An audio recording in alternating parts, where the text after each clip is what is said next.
Elizabeth. Go poor.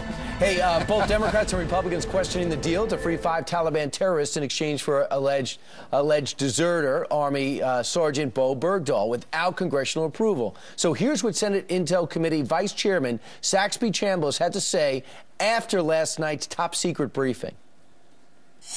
I'm more convinced than ever, Greta, that the White House played this so close to the vest intentionally and made a determination not to give Congress notice. It was like they didn't trust Diane and me, and yet the two of us knew about the bin Laden event for leading up to the takedown of bin Laden for months and months and months.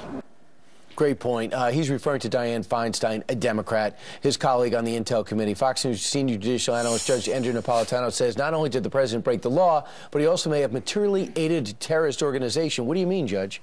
It's two laws here that the president broke. One is the notification to Congress. It's not just a symbolic notification, but the law, which he signed last year, says he's not allowed to spend money, tax dollars, to physically remove these people from Guantanamo Bay to, in this case, Qatar, or wherever they're going to go, without the notification. That means he illegally spent tax dollars. What's the remedy? The remedy is to blast him like this, or Lindsey Graham says if this happens again, the remedy is impeachment. It's not a criminal law.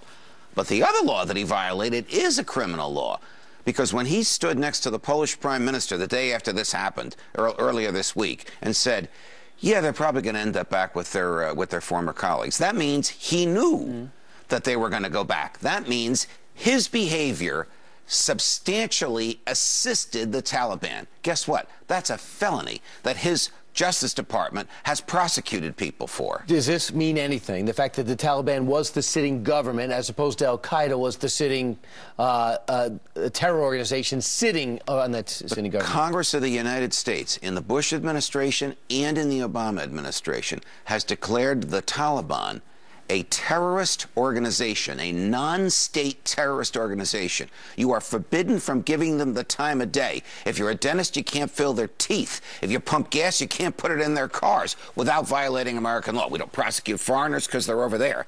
But when Americans materially assist a terrorist organization that the government has condemned, they are usually prosecuted. Unless you're the president of the United States and you decide which laws to enforce and which laws not to enforce. Judge, you're going to have a ton of columns coming because now there's talk about another terrorist that's been at Gitmo who's going to be released to Kuwait under the auspices of keeping him in a Kuwaiti jail for a year, and then all bets are off. This is going to be one after another. They're trying to flood the zone. I don't know what the president gains by this unless he wants to perpetrate the myth that Al-Qaeda and the Taliban are no longer dangerous, and we all know that that's a myth. He may believe it, but it defies reality. Well, let me tell you what gets everyone angry. You had this story, okay, he broke the law. You have this changing Obamacare. Well, you keep hearing, well, that's not allowed, that's unconstitutional, that we break the law. But there's no ramifications. Well, you're going to start hearing the I word, impeachment. You're going to start hearing it, and as soon as you start hearing it from Democrats, he's going to have sleepless nights. Right. I know one Senator Manchin looked pretty fed up after he left last night, and he's a Democrat. Judge, good to see you. Pleasure, Brian. Nice column today. Thank you. Meanwhile,